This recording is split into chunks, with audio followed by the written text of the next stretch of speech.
Hello, ladies and gentlemen, and welcome to a podcast that has absolutely no name so far. We'll figure it out. We will figure it out. We're two 27-year-old entrepreneurs living in New York City trying to figure out how the fuck we get rich. My name's Mark Mausner, and this is... Chris, a.k.a. your boy, a.k.a. Greek Swag, a.k.a. Greek, a.k.a. whatever, fuck it. The heir to the Dream Hospitality fortune. Stop. I'm the heir to the Josh Wine fortune. Please sponsor us. Please sponsor us. Right here. Cheers. Start off with the cheers. Episode 1. Let's go. It's a lot of learning in life. So, let's start off. High school. I'm going to start off high school with you. Did you expect life was gonna be like this 10 years ago? Damn. Good question. Start off No, right. not at all, bro. Not at all. Bro, I didn't even know what it would be like to be an adult. Like, at all. Like, I was so ignorant about, like, working full-time. Did you work jobs in high school at all or no? I mean, I worked with my dad on and off. Nice. What'd you do with your dad? But he's a really good plumber. He's a really good engineer. Nice little plug right Nice there. little plug right there, yeah. But they call him. A lot of people called him, and I was just ended up being the one he calls because I'm his only son. So Nice. Does your dad work for himself? Does he have his he own? works for himself. He used to work plumbing for another company, and then he just after I think my sister was born, so I got to be like 88. He worked by himself. That's dope. 87. Like a contractor? Yeah, like a freelance handyman services. Yeah. You know, because he literally he's a first generation here. He's an immigrant. I'm a son of an immigrant. So Greece, baby. Greece, baby. Greek swag, in case you couldn't pick that up. Mm-hmm. and from there, where did he go? From there, he was working. He was already an engineer on a boat, right? So in Greece, you're either own a lot of land or you work in the boats. Like, there's no in between. Like, if you work on the boats, you're wealthy. If you own a lot of land, you're wealthy. But he used to work on boats because Greece was very big in the maritime trade due to Aristotle Onassis. The goat. The goat, yep. Greek goat. Entrepreneur. Married Jackie Kennedy, so think True. about that. That's crazy. Flex. All right, so you did some work with your dad growing up, and you said your cousin. Yeah. I worked some jobs in high school. I worked as a valet, or not even a valet, but a parking lot attendant, because I was 16, 17 years old and I couldn't drive yet. So Didn't what have the a hell license is that? yet. What do you explain what Bro, that it's is? so dumb. Like, I grew up in Seagate, Brooklyn, which is small gated community in Brooklyn, and they have the reason that's relevant is because there's a beach club there. So people come, it's by the beach, they hang out, and they park their cars in this parking lot right by the beach club. And I'm the kid who, when they bring their car in, I'm like, you follow me. Okay, you park here. Okay, Chevy, put your big ass right here. Blah blah blah. I can't even drive the cars. I'm just telling them where to go. And the reason I'm bringing this up is because it was chill. Like, you're sitting around with your friends half the time. You're 16 years old. It was right next to the basketball court in Seagate. So on our lunch break, we would literally go play pickup and then come back. And then, so that's kind of what I thought working would be like as an adult. And absolutely fucking not. Absolutely not. It's way harder, bro. It's way more serious. It's less fun. So, But no, you're I gonna did be not the expect first. shit to You're gonna be the this way. first person out of Seagate to make it, bro. Actually, you know who the first person is to make it out of Seagate? Who made it out of Seagate, Brooklyn, guys? Jeffrey Epstein. No way! Oh, I forgot. Yes, sir! Are we adding that? Are we adding that? We're keeping that in. keeping that in? I didn't say he was a good guy. I'm just saying he made it out. All right, number 2, a list of people. that FBI is Mark going to Mausner- break in at any moment. I'm just saying. Let's not get striked. Yeah. So, yeah, no, I had no idea what life was going to be like 10 years ago when we met in high school. But I realized when I graduated, I studied in school. I wanted to be a sports broadcaster. Went to Hofstra for that. Tried doing that a couple of years out of college, and pay was super low. I would have had to have lived in small towns in the United States, in Tennessee, Arkansas, Wyoming, whatever. And that's not where my friends and family were. So I did that, came back here, and I was like, I need to start a business. So He went to Tennessee and he came back a new man. that's right. So little bit of background on me, how I got into entrepreneurship. Like I said, I went to Hofstra University. I wanted to be a sports broadcaster. Shout out to Mike Breen, play-by-play guy for the Knicks, ESPN, national broadcasts. That was my idol. That's what I wanted to be. Got a job doing that at a school in East Tennessee called Carson Newman University, Division II school, and I was their sports broadcaster there. I was making, I think, $600 a month, but in exchange, or to supplement the lack of income, they paid for my MBA, which was a huge deal. And I specifically chose to get an MBA because right before I got that job, I started watching a show on Showtime called Billions, and Billions is a show about a hedge fund, long story short. And out of nowhere, I started learning through this show this whole world that I didn't know anything about. There are people start businesses, other people invest in those businesses. I was like, whoa, like I don't have... They didn't teach you that in high school. Didn't teach me that fucking anywhere. I don't have entrepreneurs in my family, really. So, learned all the shit. But did you learn what the Pythagorean theorem is? Did it help you? Bro, but we learned Does it help you right now? the trading tendencies of China in 200 BC. That's helpful. That's helpful. Yeah, thanks. Thanks, Miss Smith. No, it's not a... I'm going to put any teachers on blast. Shout out Mark Twain. Yeah. Shout out to Mark Twain Junior High School, Moreau. Where did you go to middle school? Oh, I went to a Aphantis? Greek school, bro. Come on, I'm Greek. Let's go. Aphantis, St. Constantine and Helen, baby. Tremendous. I've known you for easily over a decade. I just learned where you went to middle school. Did not know that. I learned Aphantis, K through 8th, bro. a couple of weeks ago. Anyway, watched Billions, learned about business, went to Tennessee to do the broadcasting thing, chose to get an MBA, Master's in Business, because my plan was, let me try the broadcasting thing. If it works out, great. If it doesn't work out, I can pivot and try to start a business. That's exactly what I did. And I came back to Brooklyn, randomly got a job at a dermatology clinic, only people that would give me a job. And I worked there for a year. Then I worked as a copywriter for a year. And now, taking all the MBA knowledge, a lot of marketing stuff I learned in my couple of jobs, and now I started an agency that does first of many, hopefully, does digital marketing services for, so far, dermatologists, plastic surgeons. Maybe I'll expand over time to other medical professions, but Link in the description for Derm Digital. that's right. Book an appointment today. $1 million a month minimum. And so, yeah, that's the very short, what were they called in high school? The Spark Notes. That's the Spark Notes. That's the spot. Wow. Remember that? That's a That's throwback. going to go to business. You know why? That's a crazy ChatGPT. Wow. Think about that. That's crazy. So, that's my Spark Notes version of my entrepreneurship journey to this point. Give us your Spark Notes. So basically, I'm in college. I went to LIU. I don't know what the hell I was going to do in my life. I was not a driven person. I was never a driven person. I was socially inept, if I could be brutally honest. I was socially inept. You can call me that. I basically had to learn how to grow up in matter of a year because literally COVID happened, and then let's back up into that. Let's back up. I'm jumping ahead here. So I go to Edward R. Murrow High School. You know, shout out. Bro, turn your Magic. notifications off on your phone. Fucking dick. I didn't even know that was on. I went to Edward R. Murrow High School. Shout out Avenue. Shout out to what's their mascot? Like the Murrow, It was in Magic. the Murrow Magic. Yeah, we didn't have a basketball team. We were like basically LaGuardia number 2. LaGuardia is like a, how would you describe what LaGuardia is? Arts focused high school. Yeah. So I went there 4 years. Didn't learn shit. Not really. I learned how to finesse the system, and then college I became top how to finesse the system. We did some deep shit. Really? We did some crazy shit. Well, let's save it for another time. Say that's episode 15. Yeah. Stick around. But yeah, so I went to LIU for OT, pre-OT.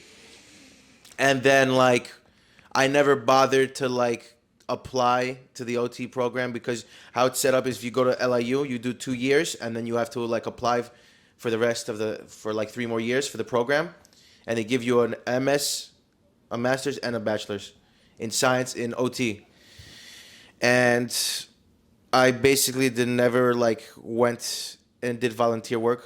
Right, I was always working with my cousin John, and like I would go to school and then go to work with John. Go to school, go to work with John. So, Yeah. so do you think that not doing volunteer stuff?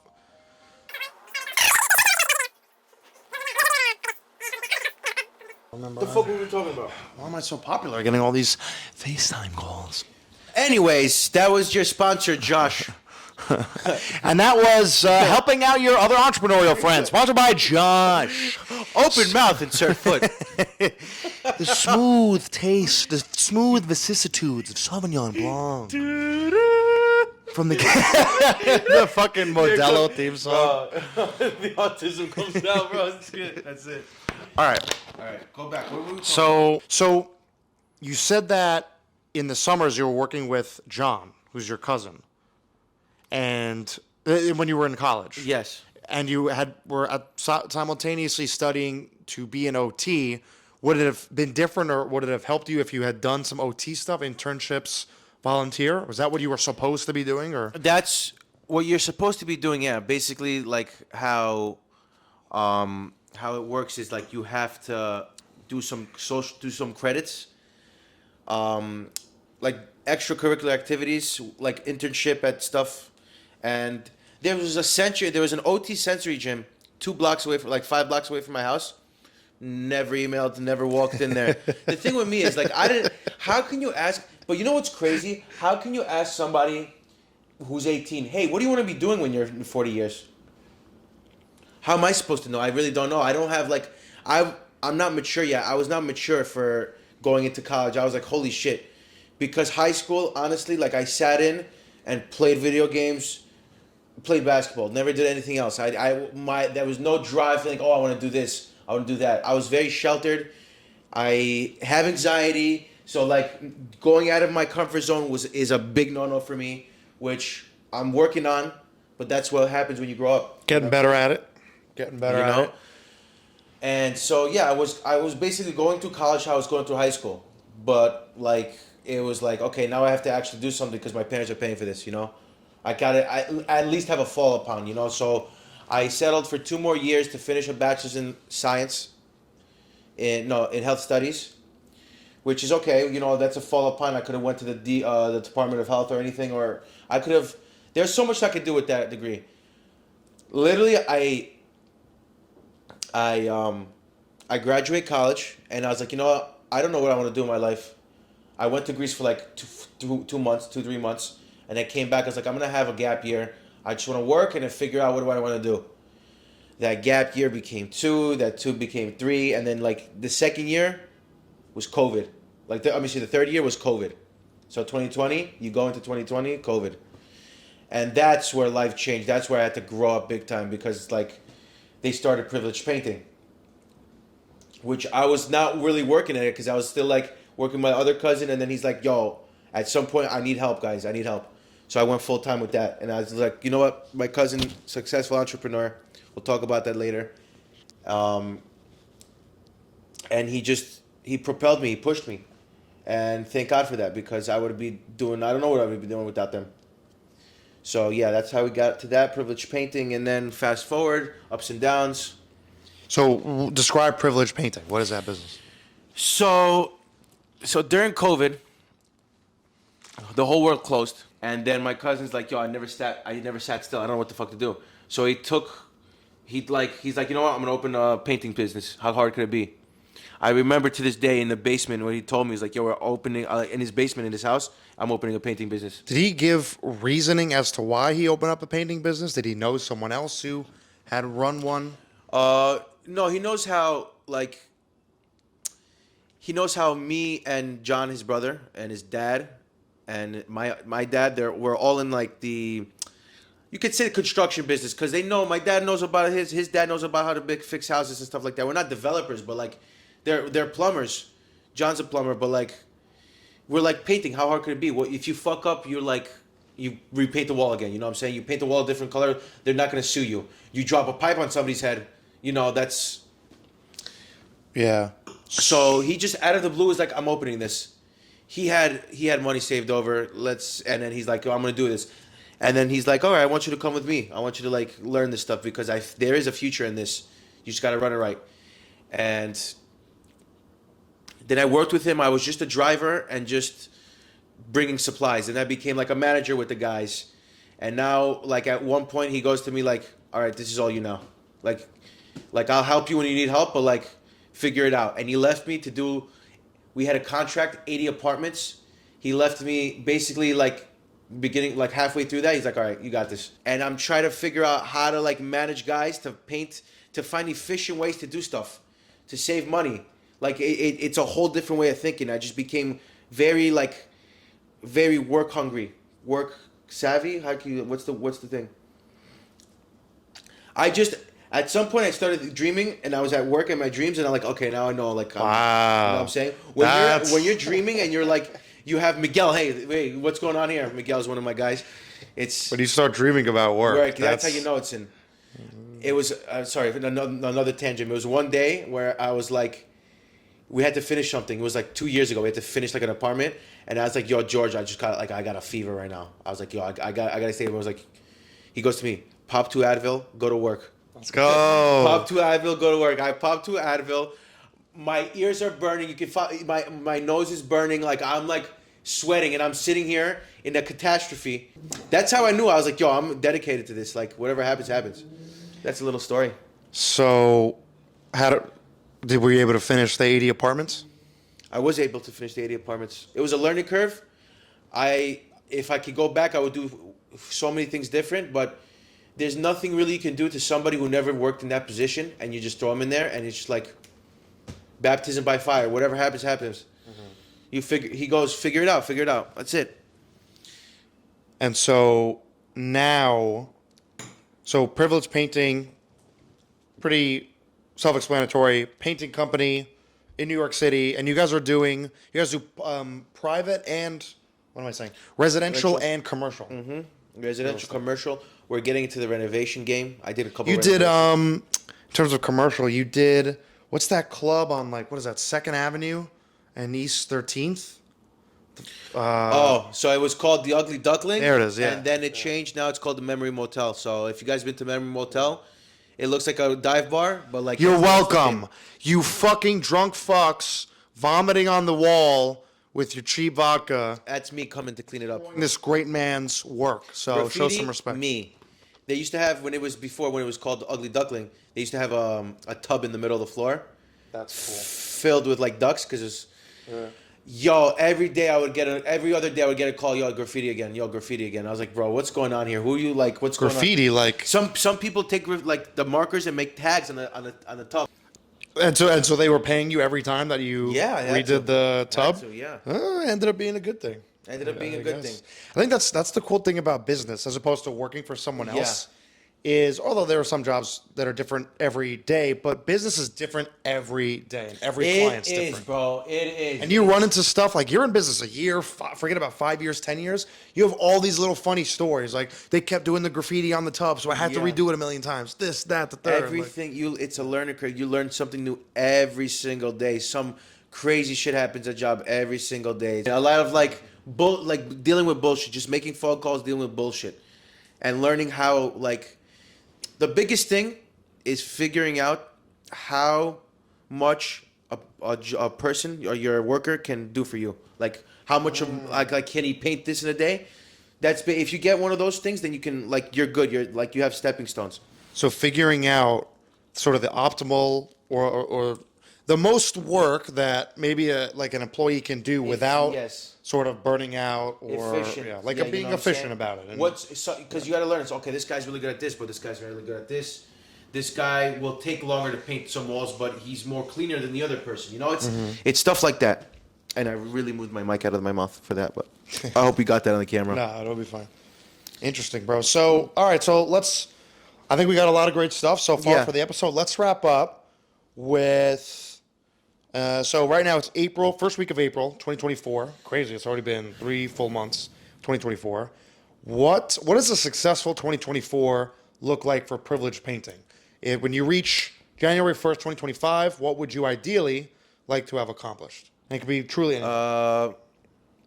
renovating the house that we just have to renovate right now. That's one of them, and finishing at least 4 contracts, because the city was dead in a couple of years. How about you? Nice, nice. So far, I only have one client for my current business, but I got a referral recently. Someone reached out to me, and I'm hoping in the next couple months I can make that the second Let's client. go, bro. Yeah. And I'm going to not say what that next client is, No. but it's in the medical field. And so my goal is minimum 3 clients by the end of this year. Really? Right now I'm at 1. If I could get to 5, That's a sweet spot. it just becomes a snowball effect where you get more clients, which means you have more money. You have more money, which means you can hire more people. Have more people, you can do more work. And then you can not necessarily be involved in the day-to-day anymore, where I don't have to edit video for the client. I don't have to check the Google ads. I don't have to check the Facebook ads. I don't have to write blogs for the website anymore. I can be on top of it. I'm overseeing what everyone else is doing. I can focus on sales. I can focus on marketing. I can focus on maybe starting another business venture. And so that really is the goal. To make it more concrete, I'm going to say 3 clients by the end of this year. It's doable. On contracts, signed, dotted line. I'm going to say minimum 6-month contracts each. That's the goal. That's the goal. So they work with contracts on that too? So contracts, they sign a contract, so they have me on retainer, and they pay me a fee every month. That's one type of Are you agency. 1099 to them? You give them a 1099 or 10? No, they can if they want, but they can also just write it off as a business expense. Oh, okay. So did they ask Yeah. for COI or anything? No. No. Okay. That's So See, that's that's learning. interesting. That's a good question. I may run into a client who's like, "Well, here's a 1099," and then I think that'll be Did they teach you this in high school? Didn't teach us this in high school. They didn't teach you how to be. They didn't teach you how to become business people, businessmen, all. entrepreneurs. No, they said, "Hey, I want somebody who can do A to B, and that's it. Work for 9 to 5 and do this job, and then get paid." Well, that's why you have this podcast to learn the stuff you didn't learn in school. Episode 1. Let's go. You're go. done, but cheers anyway. You got a little sip left. Don't worry. Don't worry. Josh, sponsor us. All right. There's a lot of aspiring entrepreneurs out there who drink Josh after a long day of work. So, cheers. Cheers. Episode Cheers. 1 done.